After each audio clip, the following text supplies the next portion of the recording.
बिस्मिल्लाहिर्रहमानिर्रहीम। आज हम नया चैप्टर स्टार्ट करेंगे, चैप्टर नंबर 7 वेक्टर्स।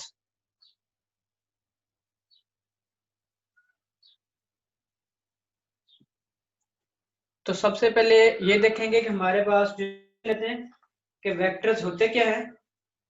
तो हमने अभी तक जो क्वांटिटीज हैं अब तक मैथमेटिक्स में, फिजिक्स में या इंजीनियरिंग में जो बेसिक जो हमने पहले कुछ सीखी भी हैं, जिनसे हमारा वास्ता पड़ा है, वो दो हैं। पहली है scalar quantity,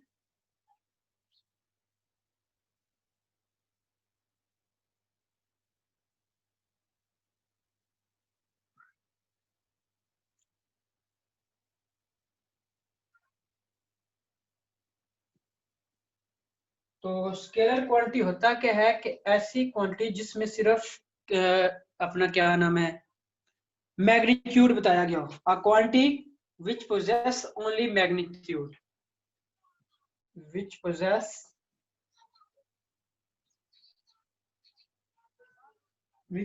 only magnitude.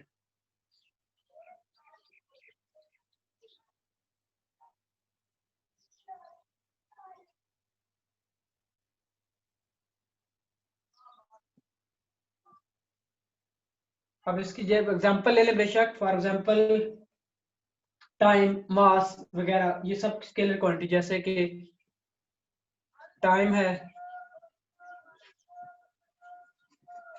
Mass of body है, डेंसिटी है,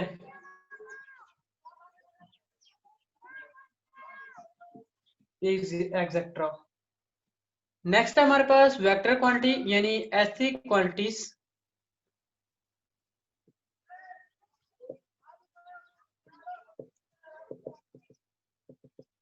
which possess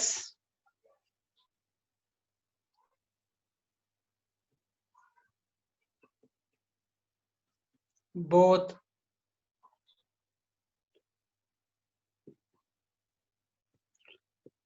जिसमें मैग्नीट्यूड भी हो,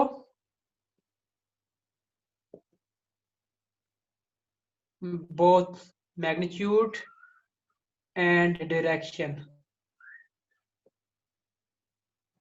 इसके एग्जांपल आप वेलोसिटी ले लें, इलेक्ट्रिक करंट ले लें, एक्सेलरेशन ले लें, उसके बाद क्या नाम है, वेट, फोर्स, मोमेंटम, ये सब की सब क्या हैं, वेक्टर क्वांटिटी है। दूसरे लफ्जों में, आसान लफ्जों में मैं अगर आपको कहूं कि आप 5 कदम चलो, ठीक है, तो अब मैंने आपको कहा 5 कदम चलो, तो ये जो वर्ड मैग्नी 5 इस्तेमाल हुआ है, ये इसकी न्यूमेरिकल वैल्यू है, ये मैग्नीट्यूड है इसका, न्यूमेरिकल वैल्यू। लेकिन मैंने आपको ये नहीं बताया कि 5 कदम आपने किस तरफ जाना है। तो इसका मतलब मैंने कहा 5 कदम चलो, वेटेवर आप 5 कदम जिस तरफ मर्जी चले जाएं, तो वो हमारी हो जाएगी स्केलर क्वांटिटी। अगर मैं कहूँ कि 5 कदम नॉर्थ की साइड चलो, तो इसका मतलब मैंने आपको ये भी कहा कि 5 कदम भी चलना है और किस तरफ चलना है, तो साथ मैंने आपको क्या दे दी, डायरेक्शन दे दी। अब जो मैंने कहा कि चलना है और किस तरफ चलना है, वो कौन सी क्वांटिटी हो जाएगी, वेक्टर। और पहले कहा कि 5 कदम चलो, वो हमारा क्या हो जाएगा, स्केलर। अच्छा, आगे जी इसको रिप्रेजेंट किस तरह करते हैं वेक्टर्स को। एक वेक्टर लाइन है, अगर एक वेक्टर है ये हमारे पास ए और बी,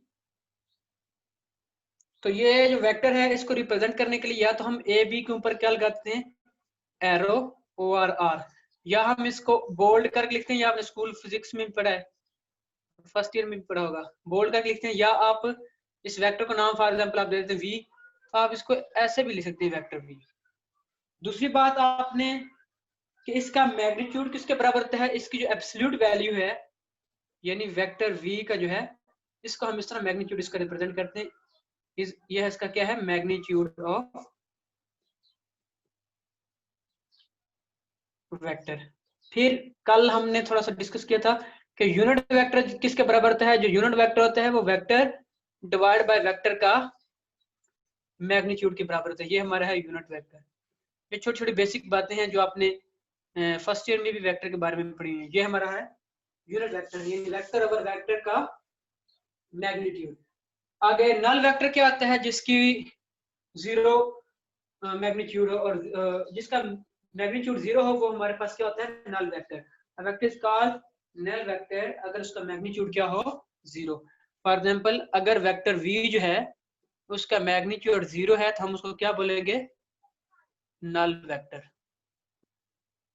नेक्स्ट आपने नेगेटिव वेक्टर क्या होता है, अगर एक वेक्टर u है फॉर एग्जांपल तो उसका जो नेगेटिव वेक्टर वो नेगेटिव u होगा। लेकिन एक बात का ख्याल रखने कि वेक्टर v का वही वेक्टर अगर उसका नेगेटिव वेक्टर है तो उनका जो मैग्नीट्यूड है वो हमेशा क्या रहेगा, सेम। मैग्नीट्यूड का ये मतलब है कि अगर ये वेक्टर फॉर एग्जांपल इसी वेक्टर को आप ले लेते हैं, ये 5 सेंटीमीटर है इसकी लेंथ, तो अगर आप इस तरफ आ जाए वापस इसी पॉइंट से, तो b से a की तरफ, तो ये आपका नेगेटिव v हो जाएगा।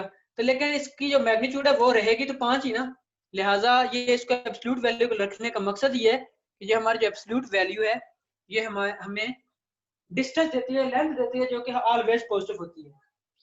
सेकंड, अगर हम किसी स्केलर को वेक्टर के साथ मल्टीप्लाई करते हैं, किसी स्केलर को वेक्टर के साथ क्या करते हैं, मल्टीप्लाई। फॉर एग्जांपल मैं आपको बताता हूँ कि एक वेक्टर है हमारे पास u हमारे पास इज अ वेक्टर, तो हम इसको अगर मल्टीप्लाई करते हैं किसी k के साथ तो हम लिखेंगे k multiply by u, k multiply by u। और अगर हम इसको नेगेटिव k से मल्टीप्लाई करेंगे तो ये जाएगा क्या हमारे पास, नेगेटिव k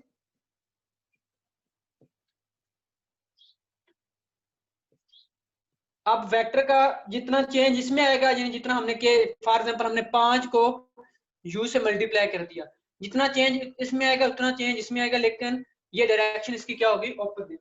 यानी अगर हम नेगेटिव के से मल्टीप्लाई करते हैं इसकी डायरेक्शन ऑपोजिट हो जाएगी।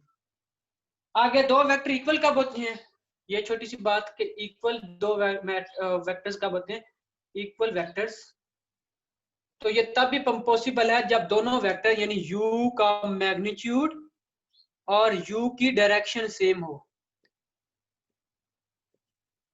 हैविंग सेम मैग्नीट्यूड इक्वलिटी में आ जाता है। अगर मैग्नीट्यूड सेम है और ऑपोजिट डायरेक्शन है तो हम उसको ये नहीं कह सकते कि वो क्या नाम उसका इक्वल है।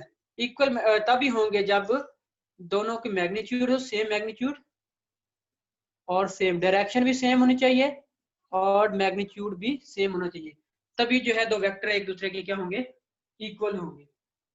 अब दो वेक्टर पैरेलल कब होते हैं, two vector are parallel to each other if and only if they are non scalar multiple of each other, जब ये एक दूसरे के नॉन जीरो स्केलर के मल्टीपल हो। जैसे अब एक वेक्टर है इसकी लेंथ फॉर एग्जांपल है u, दूसरा वेक्टर है उसकी लेंथ है 3u, तो ये आप एक दूसरे के क्या है, इसका स्केलर मल्टीपल नॉन जीरो 1 है, इसका नॉन जीरो स्केलर मल्टीपल 3 है, तो ये दोनों वेक्टर आप एक दूसरे के साथ क्या होंगे, पैरेलल। ये भी पैरेलल है, मतलब एक वेक्टर u है अगर दूसरा वेक्टर इस तरफ आ रहा है सेम उसी डायरेक्शन में या कुछ मल्टीपल के साथ, ये भी एक दूसरे के पैरेलल है लेकिन ये दोनों आपस में ऑपोजिट है।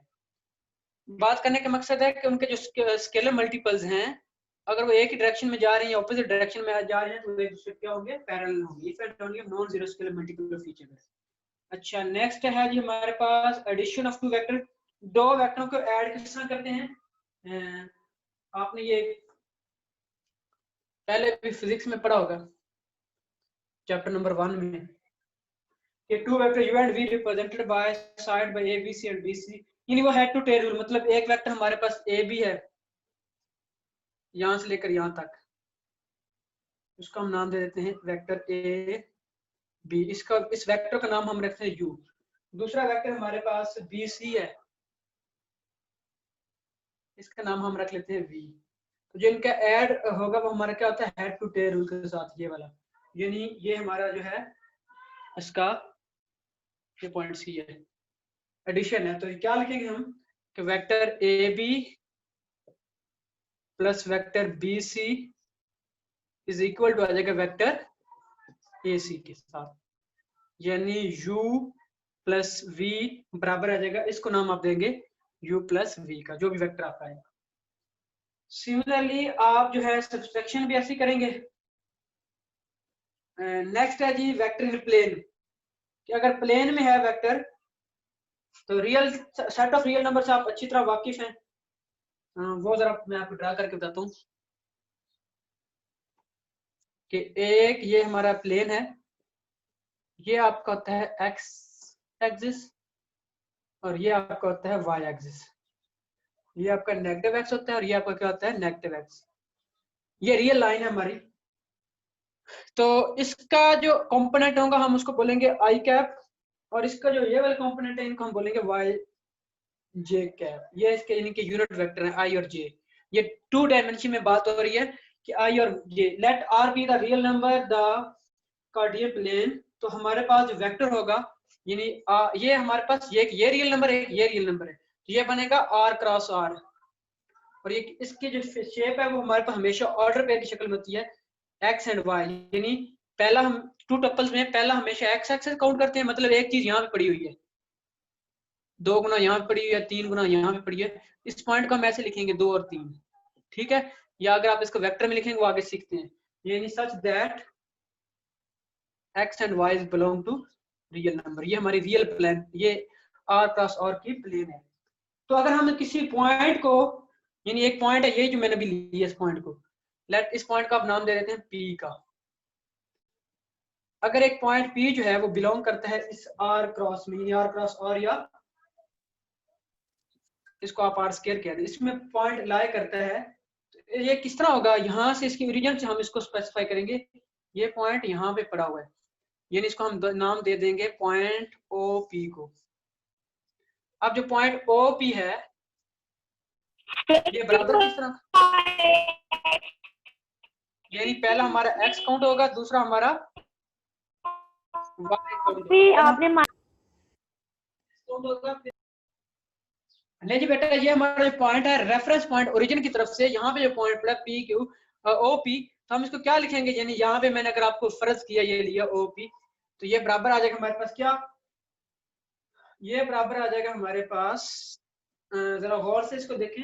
अगर हम आईज को देखें, इसको देखें, यहाँ तक, यहाँ से लेकर यहाँ तक देखें, तो हम इसको कैसे लिखेंगे कि जो हमारा आई यूनिट वेक्टर है उसमें एक्स जो है वो कितना है, 2 है, और वाई जो है वो कितना है, 0 है। यानी अभी सिर्फ इसको देख रहे हैं, अब हम इसको देखेंगे, इसमें जो जे है वो क्या होगा, एक्स इसमें कितना है, 0 है, और वाई इसमें कितना है, 3 है।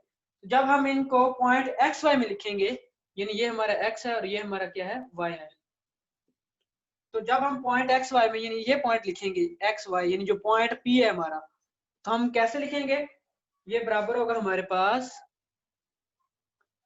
20, मैं आपको मिसाल से बता रहा हूँ, 20 प्लस 0y। तो इसको लिखने का तरीकाकार यही है कि हम इसको मल्टीप्लाई करवा देंगे यानी इसके साथ ऐसे, ये हमारा डायरेक्ट पॉइंट में लिख रहा हूँ, तो ये आ जाएगा 2i प्लस, यहाँ पे 3 था ना, 3j। यानी अगर ये पॉइंट लिखा हुआ यहाँ पे, तो अगर हम आई जे में लिखेंगे तो हम लिखेंगे 2i प्लस 3j। अगर एक पॉइंट यहाँ पे पड़ा हुआ फॉर एग्जाम्पल ये 2 पे और यहाँ पे आ जाएगा 1 पे, तो ये पॉइंट आ जाएगा हमारे पास 2i प्लस j। मतलब प्लेन में हमने जो पॉइंट रिप्रेजेंट करने हैं वो हमारे पास x वाले जो हैं वो i's हो जाएंगे और y वाले जो हैं वो क्या हो जाएंगे, j हो जाएंगे। समझ में आ रही बात कि नहीं। अब अगर इनको ऐड करते हैं, मतलब इन दोनों पॉइंट्स को अगर आप ऐड कर लेते हैं, इन दोनों पॉइंट्स को करना कैसे ऐड है, देखें जरा गौर से कि हम फॉर एग्जांपल ये वेक्टर जो है, एक ये वेक्टर पड़ा हुआ है ये वाला, इसको नाम आप इसका नाम आप u को दे देते हैं, इसका नाम आप v देते हैं। मैं कहता हूँ u प्लस v को अगर ऐड करें तो कैसे ऐड करेंगे, इसके पहले पॉइंट लिखेंगे यानी 2 और 3, सॉरी ये है 2 और 1 यानी पहले वाले वेक्टर के, प्लस 2 और 3। अब आप इसको अगर आई जे की शक्ल में लिखेंगे तो x वाला x में ऐड हो जाएगा, यानी 2 प्लस कितना हो जाएगा, 2 हो जाएगा, और इसके साथ हम लगाएंगे i प्लस y वाला y यानी 1 प्लस 3, और ये हमारा हो जाएगा क्या, j। ये हो जाएगा 4i प्लस 4j। दूसरे लफ्जों में जब दो वेक्टर्स को आप ऐड कर रहे हैं प्लेन वाले पॉइंट्स में, टू टपल्स में, तो आपने एक्स एक्सिस के साथ जो है उसका यूनिट वेक्टर वो आई है और वाई एक्सिस के साथ यूनिट वेक्टर क्या है, जे। तो आई वाले को आई वाले में ऐड, यानी एक्स एक्सिस वाले को एक्स एक्सिस में ऐड करना है और वाई एक्सिस वाले को वाई एक्सिस में ऐड करना है। ठीक है जी, यहां तक। नेक्स्ट है जी मैग्नीट्यूड जो है इस तरह के वेक्टर को, जब इस तरह का वेक्टर हमारे पास आ जाता है, ये मैं रेज करने लगा आपको बताता हूँ। एक वेक्टर हमारे पास फॉर एग्जांपल ऐसे, यानी कि वेक्टर u जो है वो बराबर आ गया हमारे पास x एंड y, किस में आ गया, r स्क्वायर मीनी वो प्लेन में आ गया। तो उसका जो मैग्नीट्यूड है उसको हम क्या लिखेंगे, यानी ये कहीं पे रेफरेंस पॉइंट से जरा देखें, ये x और y यहीं पे कोई पॉइंट पड़ा हुआ है, तो यहाँ से ओरिजिन से ये पॉइंट P है, तो ये ओरिजिन से पॉइंट क्या होगा हमारा OP। तो मैग्नीट्यूड इसकी ये वाली लेंथ ही होगी ना, ये वाली, तो हम इसके लिखेंगे OP का जो मैग्नीट्यूड है वो बराबर होता है, ये फार्मूला याद रखिए, मैग्नीट्यूड ऑफ U, और ये बराबर होता है स्क्वायर रूट पहले जो कंपोनेंट है उसका स्क्वायर प्लस दूसरे कंपोनेंट का स्क्वायर। तो ये इसका मैग्नीट्यूड का फार्मूला याद रखें कि अगर दो वेक्टर, अब आपको मिसाल देता हूँ, फॉर एग्जांपल एक वेक्टर U है वो बराबर है 5i माइनस 3j। तो अब अगर मैं कहता हूँ इसका मैग्नीट्यूड फाइंड करें, तो u का जो मैग्नीट्यूड होगा वो बराबर होगा स्क्वायर रूट 5 का स्क्वायर प्लस ये -3 इसका जो डायरेक्शन उसके साथ यानी नीचे की तरफ होगा तो स्क्वायर, तो ये आ जाएगा आपके पास 25 प्लस 9 और ये आ जाएगा आपके पास कितना 34 का स्क्वायर। तो ये इसका मैग्नीट्यूड है, यानी इस तरह के वेक्टर जो टू टपल्स में होंगे आर स्क्वायर में, उसका इस तरह मैग्नीट्यूड फाइंड आउट करते हैं। लेकिन यहाँ तक क्लियर है, कोई प्रॉब्लम तो नहीं है? हैंड रेज करें, ये सिर्फ वो थी अपना क्या नाम है इंट्रोडक्शन थी। तो एक पहला सवाल करते हैं, थोड़ा सा आपको समझ आ जाएगा जो भी अभी हम थोड़ा सा पढ़ा है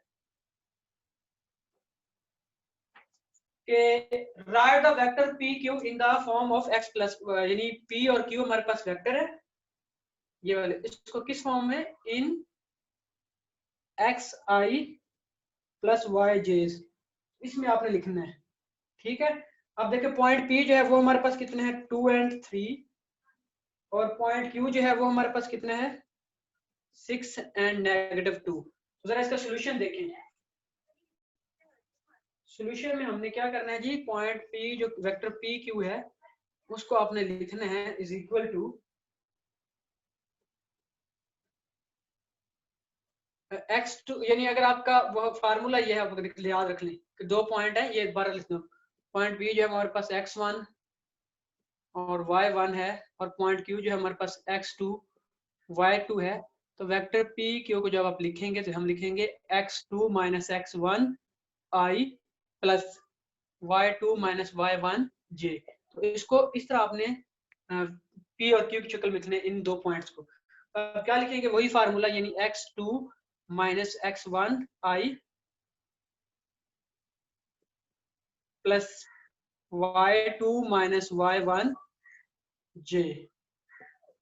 अब x2 कितना है 6 माइनस 2 आ जाएगा, तो 6 माइनस 2i प्लस y2 कितना है -2 और ये आ जाएगा -3, तो ये आ जाएगा आपके पास j, ये आ जाएगा आपके पास 4i minus plus into -5j। तो क्वेश्चन आ जाएगा 4i माइनस 5j। ये इन दो पॉइंट्स को p एंड q को हमने किस में लिख दिया, x plus y, xi plus yj में। दोबारा सुन ले, दो पॉइंट्स को जब आपने ij में लिखना है कैसे लिखना है इसको हम लिखेंगे जिस तरह वो डिस्टेंस अपना निकालते होते हैं डिस्टेंस फार्मूले में। तो ये दो पॉइंट वेक्टर को जब आप लिखेंगे तो x2 मनफी x1 i यानी i कंपोनेंट साथ और y2 मनफी y1 j कंपोनेंट के साथ। इसी तरह आपका दूसरा पॉइंट है वो जरा देखें, क्वेश्चन नंबर 1 का ही है कि पॉइंट P जो है वो है हमारे पास 0 और 5 और पॉइंट Q जो है वो हमारे पास है -1 और -6। तो आप P Q का अगर आप लिखेंगे तो कैसे लिखेंगे, x2 माइनस x1, ये फार्मूला याद रखना है आपने, i plus y2 minus y1 j। तो क्या लिखेंगे इसको आप -1 -0 आई प्लस इसको क्या लिखेंगे -6 -5 जे, तो ये आ जाएगा हमारे पास -i -11 जे। ये इसका क्या आ जाएगा हमारा जवाब आ जाएगा। नहीं जी आज तक के लिए आपका इतना ही काम है क्योंकि हमारा टाइम जो है वो ओवर हो चुका है।